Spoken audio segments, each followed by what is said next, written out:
welcome. Aha.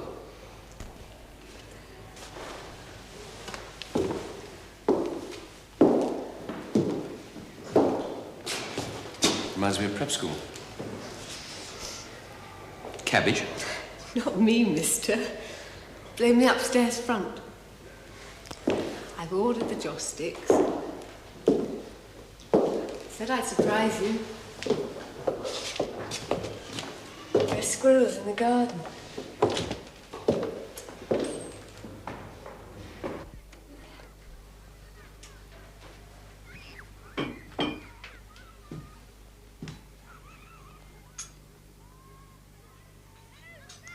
How's the wife?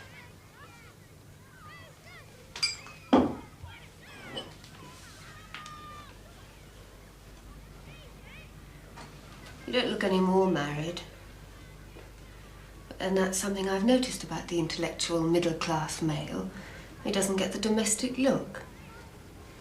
I suppose it's the inviolate privacy of the inner life. Proof against the womanly chatter and the fish fingers and all that.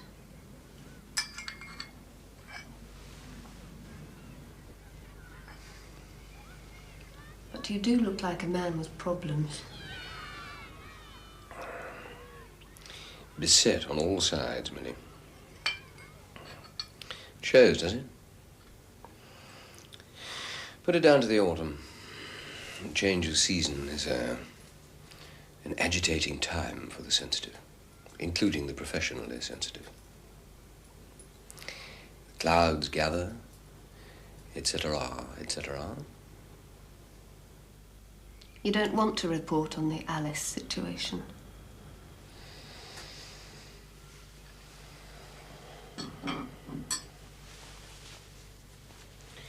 I'm due in the constituency in about an hour. I thought she'd won the war there.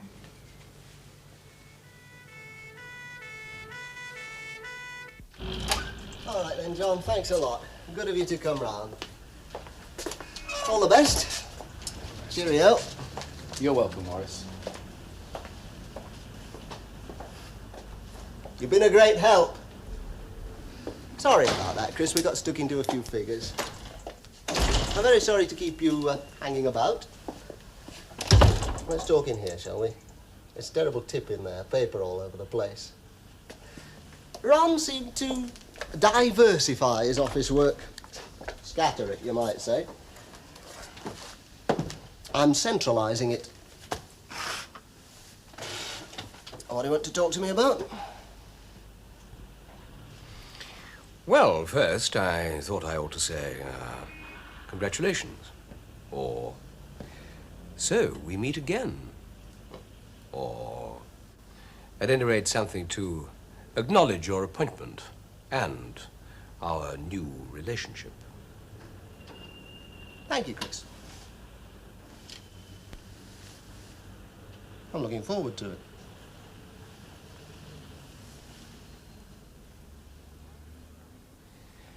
How are you and I going to get on, Morris? Uneasily, I suppose. But I do think we could be very effective. Why are you so confident? Do you no longer find me an enemy of the people? Whenever you and I sit down to discuss politics with a capital P, philosophy, the way the world should be ordered, I'm sure we'll always be vastly at variance. But we ought to be able to accommodate that. If we keep ourselves busy with the practical matters, we might not have too much time to grapple over the theory. Aren't we talking about principles? I'm sure they'll be the undertow of all our dealings. But let's tackle objectives. Between us, we dealt with the business of those grotty flats rather well, didn't we? Never mind the mystery of our deeper motivations.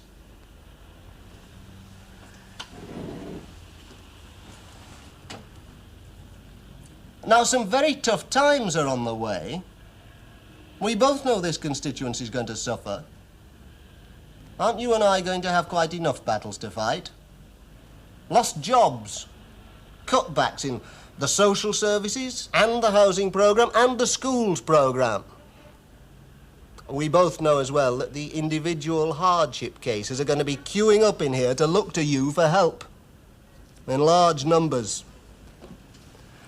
How we get on, Chris, depends on how we shape up to all that, doesn't it? You mean how I do?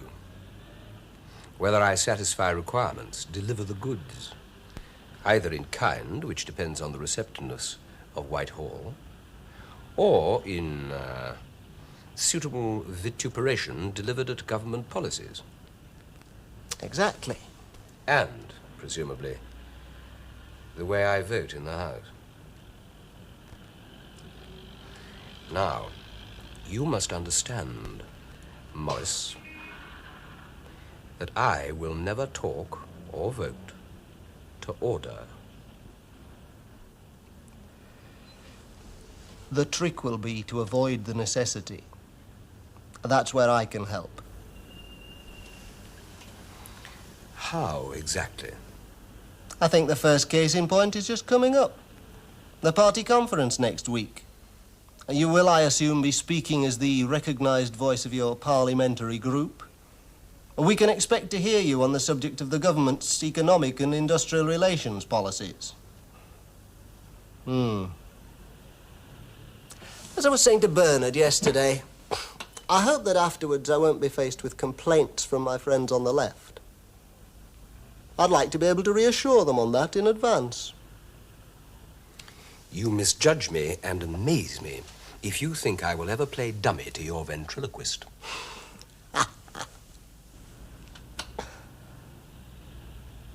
What an amusing picture.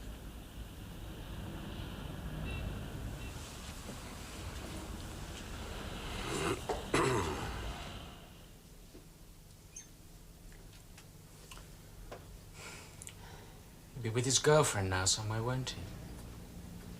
I expect so. What do you think about that? It happens. I don't understand him. You ought to. I told him often enough the two of you are much alike. I don't see it. Nor does he. It was always Andrew he cared about. He'd have been a big man with the women. You have Chris's attack. Embattled. Willful. Resilient. I'm a bit scared of him. I always have been. I thought I'd got rid of it. I suppose he knows. You don't have to feel ashamed of it. I do, though. He has his own fears. Of being a loser? Yes, partly, but mostly of being wrong, of having thought it all out wrongly. Well, have you noticed he hardly ever talks about the past or writes about it? I'm one of the points of friction between you two, aren't I? I'll stay away if you like. David. Will you give this girl up? David, I don't want you to isolate yourself. I've got friends. I want you and Chris to accept each other. I don't much care about him. I'm sorry.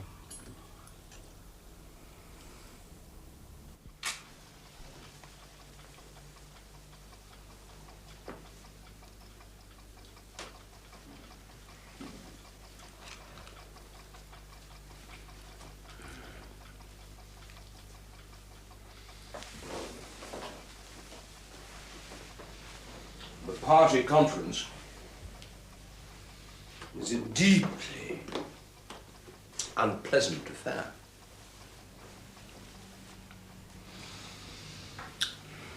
It is drunken, devious, maudlin, mindless, brutal, hypocritical, treacherous, splenetic, and so very, very unimportant. Bring on the clowns! They'll all be there. Every self-approving bigot the party can muster. to give voice to the optimum animus. It is our annual festival of blab. Shameless in its infinite contradictions. What a comment on the frailty of our intelligence. And our moral courage. That we should perpetuate something so squalid, so worthless. And not merely permit it, but let it be commonly regarded as significant.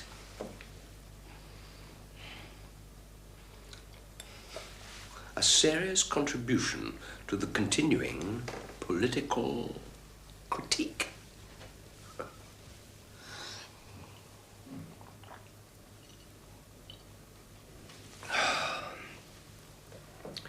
We are extraordinary people. Stay away.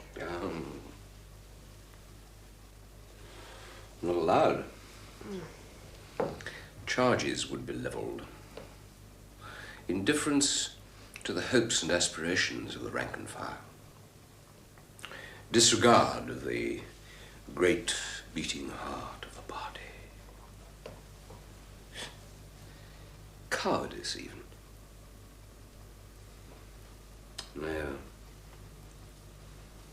I must go and be baited. The groundlings must have their hour.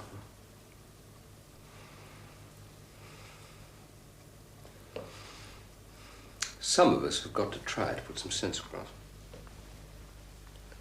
You're actually quite frightened of it, aren't you?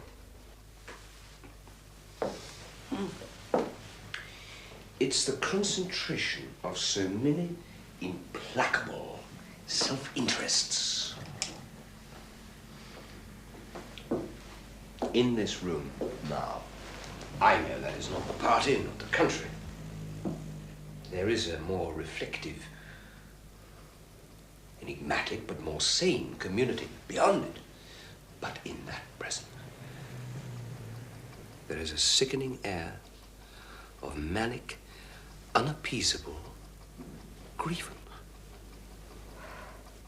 It is frightening to feel, if only fleetingly, that perhaps society may not be open to reason.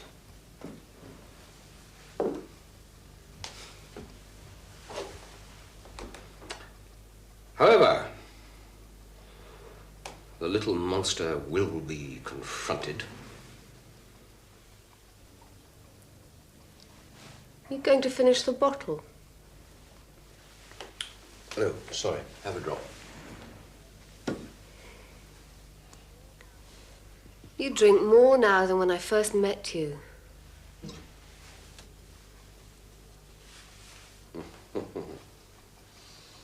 On our first night, as I'm sure you recall, I became lamentably overtired, didn't I?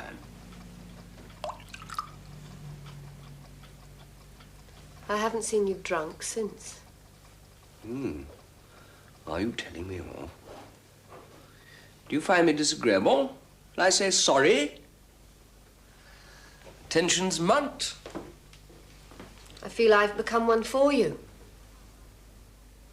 Am I right? Have I stopped delighting? Actually, I always felt a hint of the patronizing in that word. I certainly never intended it. Perhaps the repetition. Do you think we started with too much of a bang? If that's not too indelicate? What's the song? A trip to the moon on gossamer wings. Just one of those things. What do you think? I'll tell you what I think. That night you first started talking politics to me, that was a significant moment. The first warning bell. I mistook it for something else. I thought, I have won new confidence from him. He sees me as more of a person. a deeper love and understanding will follow. Wrong. I was being talked at.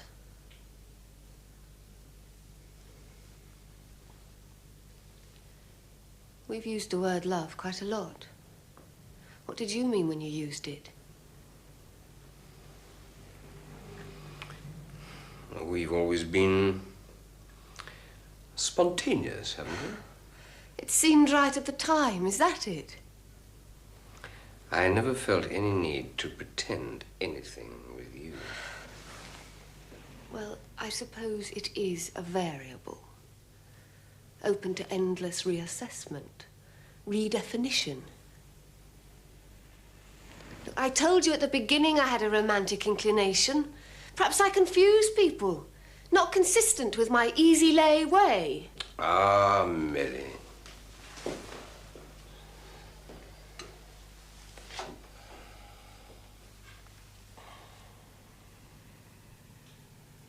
Do you want me tonight?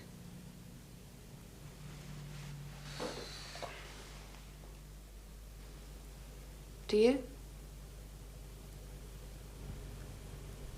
I want you.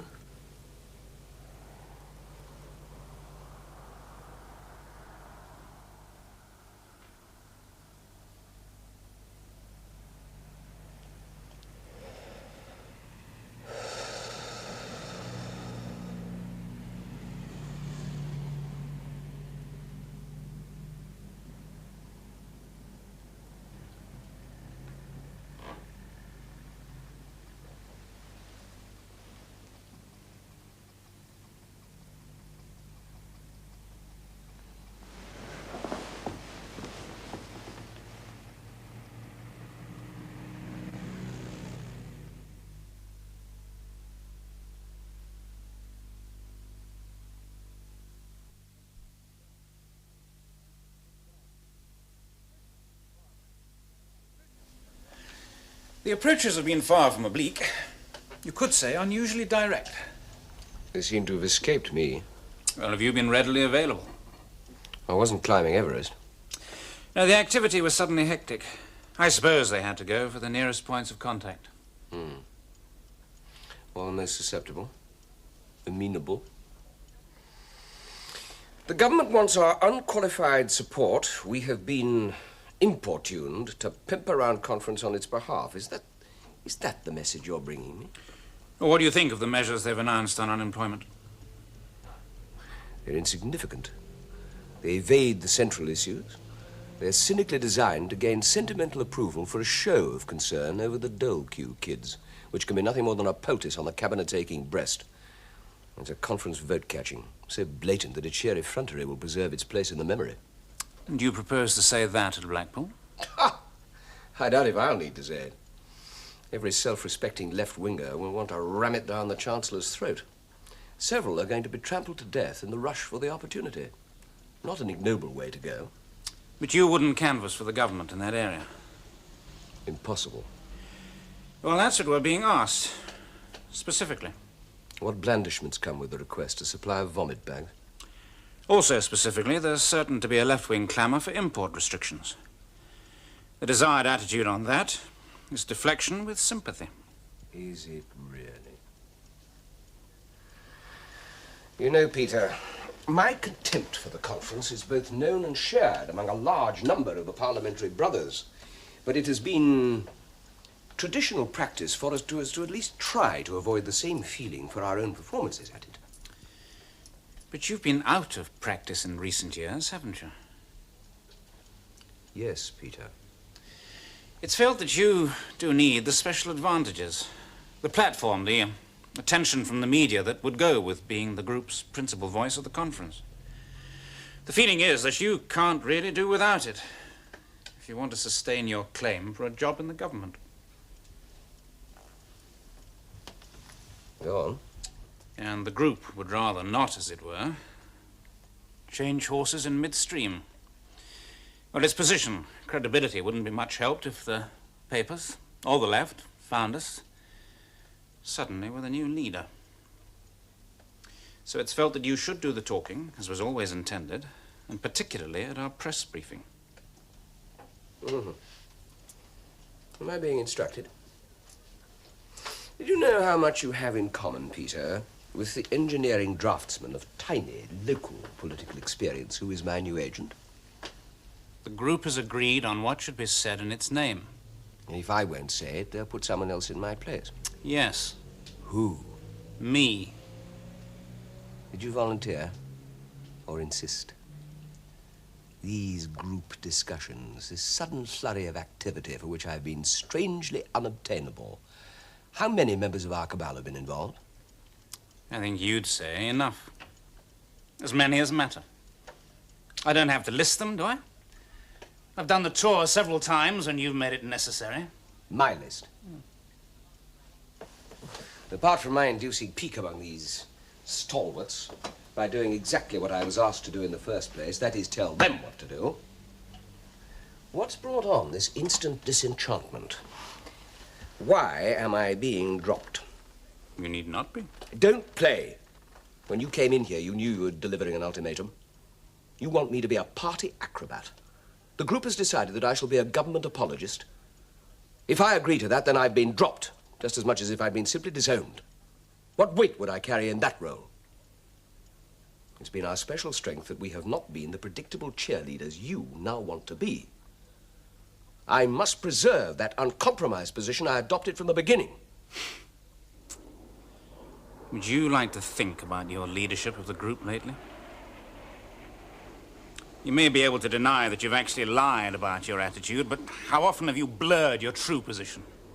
Ingratiated with the government because you thought you were on the verge of office?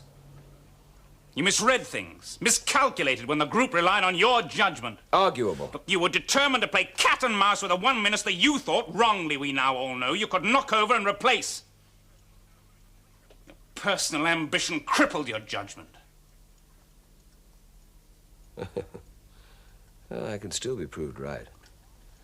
I still think this government has totemized the Union. Then why haven't you said so publicly? Because most of the group would have fled immediately like the mice they are. And you'd have been left exactly where we found you. Exercising your talent to amuse and discomfort slightly to the right of centre in the stranger's bar. Daily. No power base, no future. Do you still say you're not compromised? Not yet, Peter. I believe I can defend my recent behavior within the ethical framework of the business we're in. I have been equivocal, admittedly. Can you show me a politician who never is? What were you buying when you and your friends came to me? Innocence? You wanted my skills. You got them.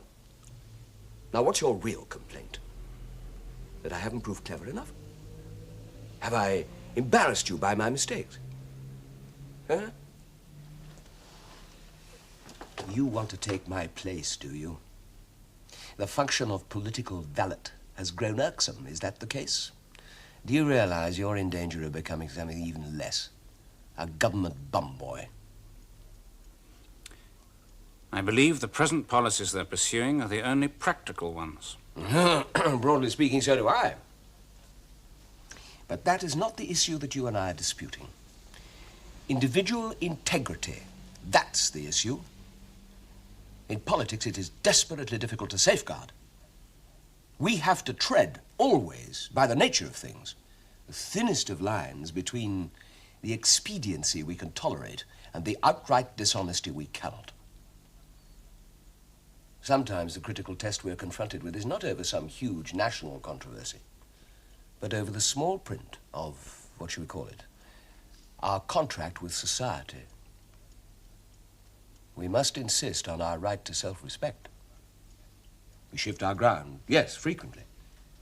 But it's the final capitulation to do so on demand. We must reserve our right to choose. That's what you're being asked to do. You have options.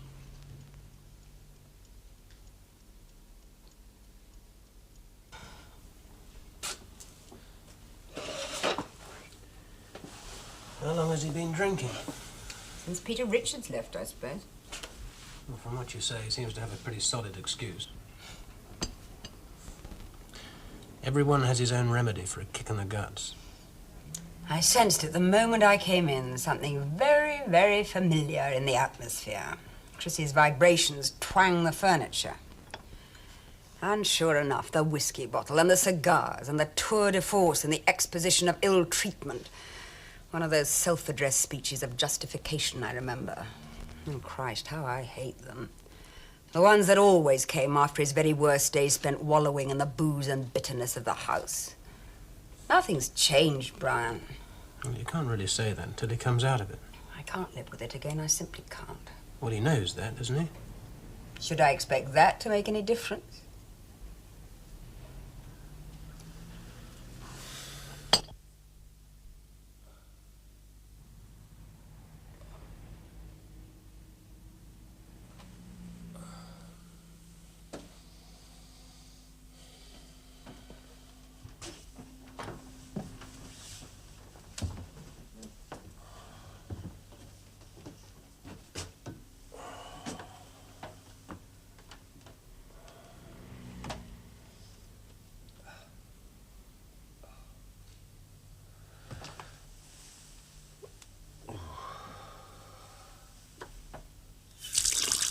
Now, he was always a reliable provider of light relief, the more effective for being unintended.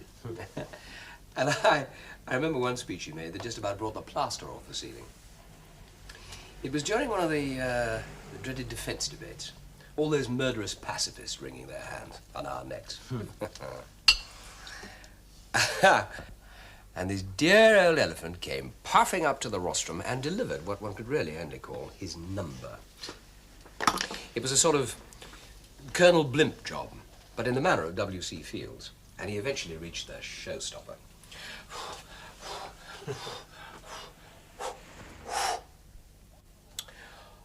On the one hand, we have the eagle of America, and on the other hand, we have the bear of Russia.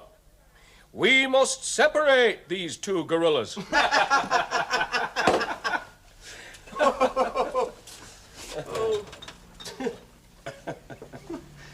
One of life's golden moments. You did your stint as a conference reporter, Brian. What stays in your mind from all that crass verbiage? Oh. Hats. I think hats, mostly. Tory ladies' bold millinery, quivering in an ecstasy of bloodlust during the hanging and flogging debate. And what else? Well, apart from the punitive squalor of the press accommodation, which was common to them all, warm brown ale, waking up with my nose on my notebook, Sir Alec Douglas Hume doing his daily impersonation of Wilfrid Hyde-White, the curious fantasy that Lord Hailsham and George Brown were actually in a strange musical double act called Bubble and Squeak, and the striking similarity between the Liberal Assembly and the last night at the prom.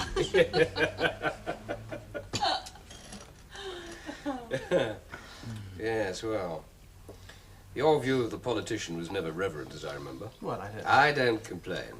Collectively, we do strain respect, if not credence.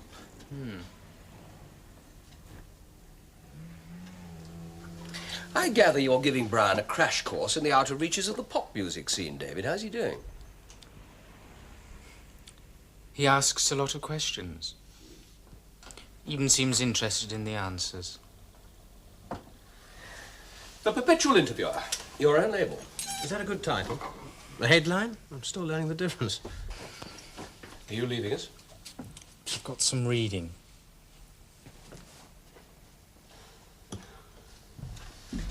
When's he going back to Birmingham? Term begins next week, but he's going back tomorrow. Would he have told me?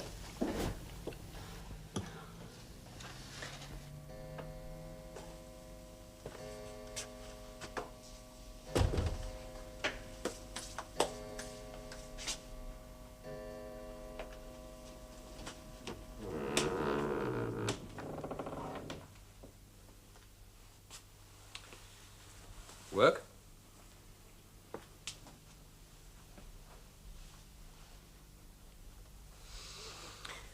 I took the point you made, There is not a great deal of question and answer between you and me, is there? No. But do you feel there are things we should say?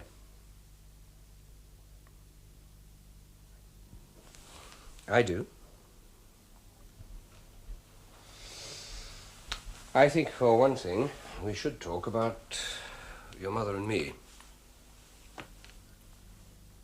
Would I be right in thinking that you find my behavior lately offensive? You blame me for hurting her. I know you have a deep attachment to her. So have I. However things may seem to you. Do you feel I have no right to want her anymore? I believe that she and I can be fully together again if we both try hard enough. I know it's what I want most in my life. And you will simply have to accept that, David.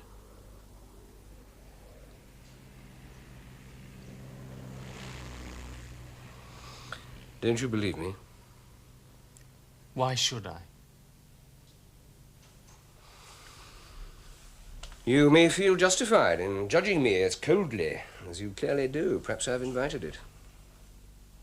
I can't pretend I've ever asked for your confidence, or indeed your regard, as I know I did your brother's. But you and I both have a detachment in our natures. And I suppose we see that in each other. One day we may be able to make happier contact.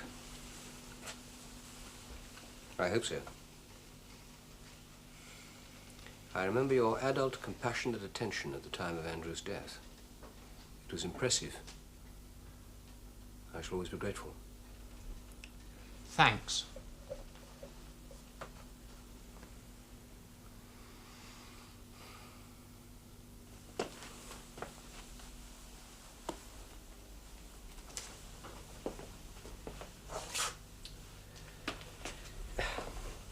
Is there anything you want to ask me?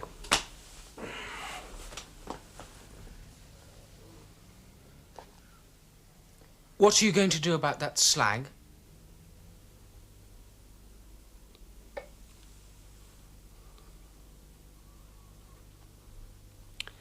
It's over, David. Why did you have to call her that?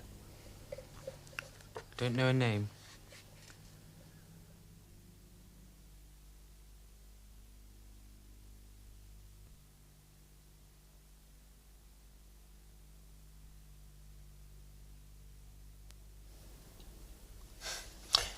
A handkerchief poking out of the left sleeve. That was the thing at the time. No 15-year-old Beau Brummel could be seen in public without one. A coloured handkerchief. Maroon, I think, was the favourite, and you tucked one corner under the gilt bracelet of your wristwatch and made studied gestures at tactical intervals to make sure the right girls were taking notice. And the other fellas, of course. The virility symbols had to impress one's peers. And the hanky was one of them. What a rich and subtle folklore you working-class townies had. In my adolescent world, the public schoolboy's notion of virility was to arrive for a date with a black eye. I think we were aspiring to the superiority of languor. It seemed very desirable, that appearance of groomed idleness. Anti-work, you see. Anti-business. The young braves of the urban tribe lounging about in their finery. But if you wanted to fight, then you went to the Saturday night dance of the Tech, right? You take a lot of nourishment from the past, don't you, Brown? It's a constant factor in your work, your life. Well, I have been told I exploit nostalgia. If that's what I do, I don't feel guilty about it. Perhaps you're lucky. Oh. Well, you enjoy raking the memory. Well, I think that's largely what writing is. Yeah, but you enjoy it. Well, the raking. I'm not so sure about the writing. How is the back? Adopting a warning posture at the moment. Chris, you produce a few figures from the past. Anecdotes. And faces from the snapshot album flick into focus from time to time. I don't care to hunt down what's gone. Even what's very recently gone. Why don't we learn from the past? Ha! Politicians don't learn, Brian. We're expected to know. We can't be seen re-examining yesterday's certainties, above all, not yesterday's actions. We move unswervingly from one inarguable commitment to the next, and devil take the hindsight.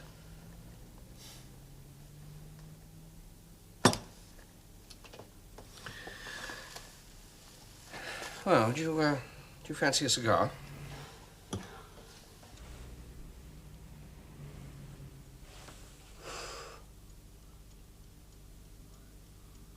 My ringmaster is a very jealous god. The party? Politics.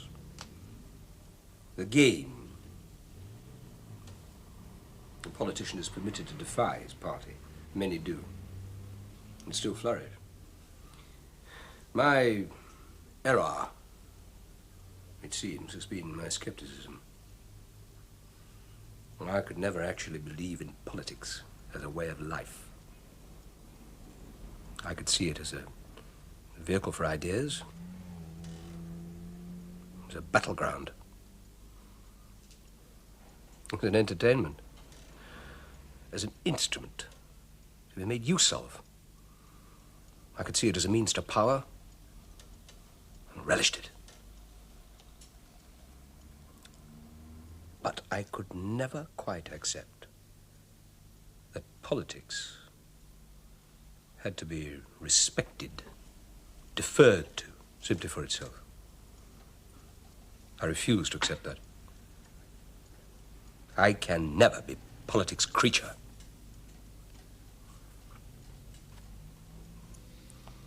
But it seems that that is the price demanded for success.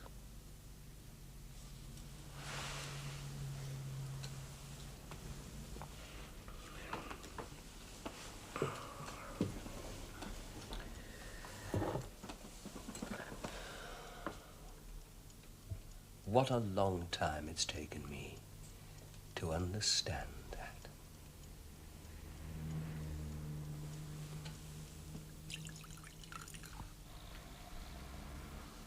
If I'd chosen some other work,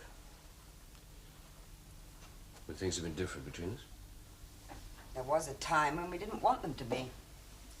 I mustn't blame the job. I mustn't either. It's too easy. But you have hated its effect on us. We have to look at ourselves.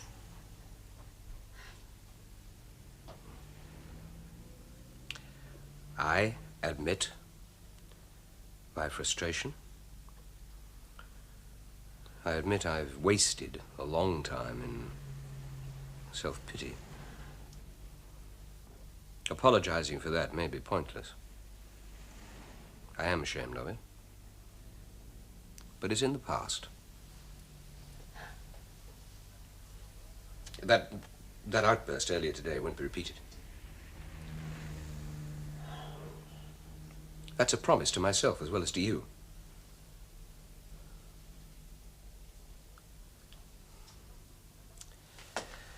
Well, you must help, Alice. It can't all come from me. I am living here. You're living in the house. Do you want to live with me? You've no competition any longer. Thank you. Don't dismiss it like that. I got the same kind of rejection from David. You must believe me. Oh, I do. Was it a painful parting? Screams, tears? Or was there a handshake and a cordial thank you for your hospitality? Well, what do you want me to say? That I'm grateful to you for your sacrifice on my behalf? That is the impression you're giving. The competition, Christ. You grabbed for a teddy bear like today you grabbed for the bottle. The quickest fix, that's what you go for. Untrue, unfair. As far as Millie was concerned, anyway. Millie? Was intended to be permanent, was she? Your constant nymph. The available alternative if the missus failed to come through.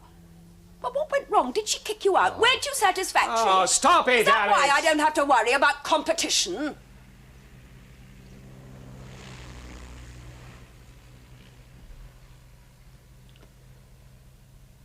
I chose the wrong word. I didn't expect you to take it literally. It was meant almost as a joke.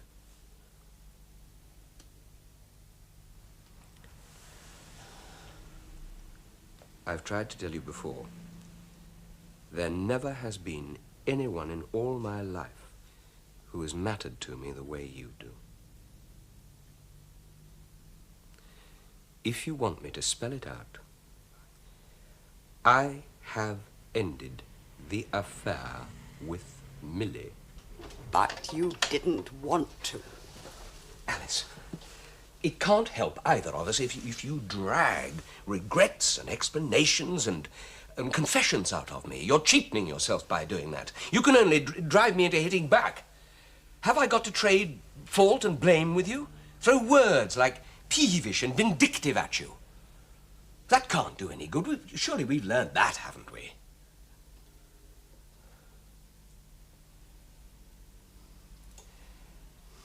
It's the future that matters to us, isn't it? Write off the past. Run away from it. Well, we can't alter it. I don't think I can ever be accused of trying to falsify it. When have I ever tried to build anything on lies?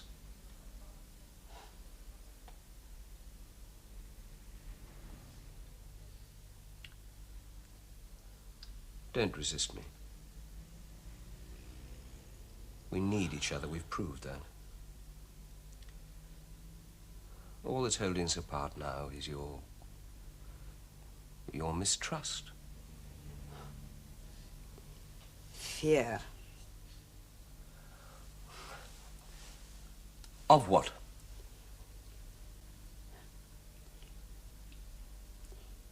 This future that you want me to look towards. Well, what have you got in mind? Why should it appeal to me? Well, I can't offer you a pretty little package with a present from Chris on it. What are you going to do?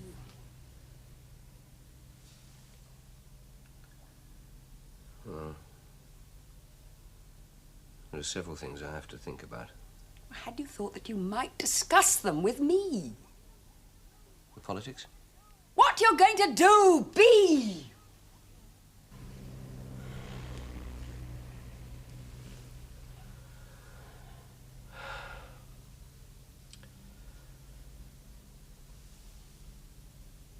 I'm not going to play safe anymore. I've been doing that lately, in my own political terms. As a result, the identikit picture of me, the current impression of my political nature, has got rather badly distorted. The word for me at the moment, apparently, is flexible. That will have to be changed. It's a piece of irony. It's quite a collector's item. An event I despise, our ridiculous conference, becomes the occasion for repudiation by my group. Which means that I can stop looking for recognition. For good?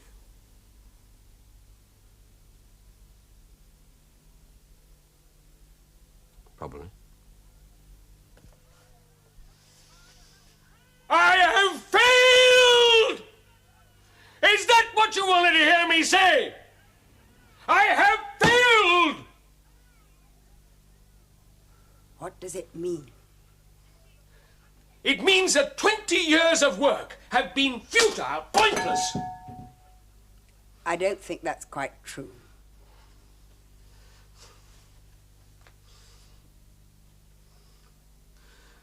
Some writing,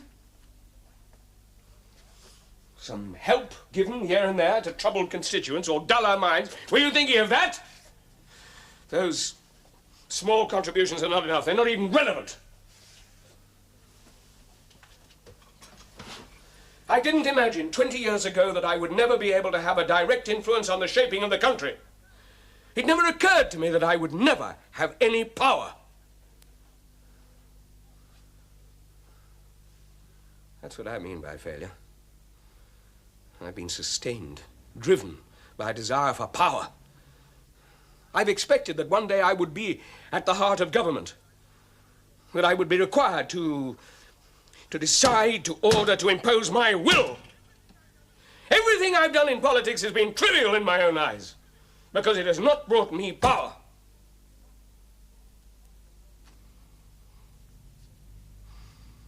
And it's unlikely, very unlikely, that it ever will.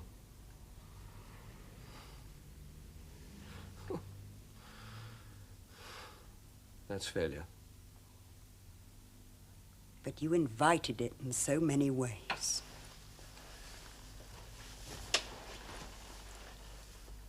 I know. You'll stay in politics.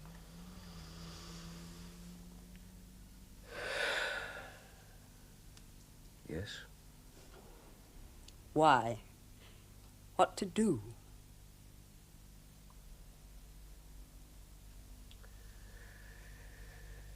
I think I have to meet a responsibility to myself.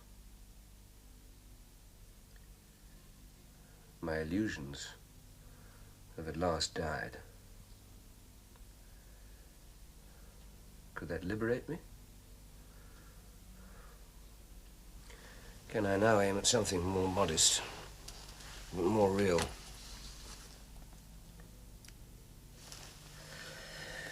I shan't attempt to change my nature. I don't propose to leap into a dazzling new career as a campaign addict, pursuing fulfillment through the month's good cause. I shall try to make a bit more of what I actually am. A critic of politics more than a practitioner.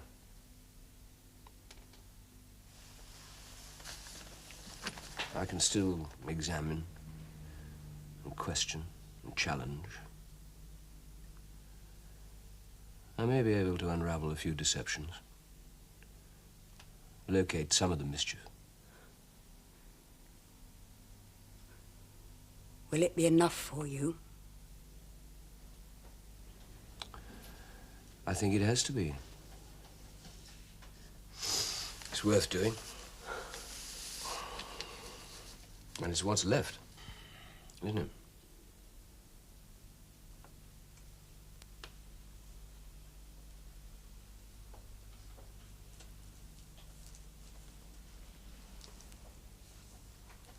I think that's what I wanted to hear you say.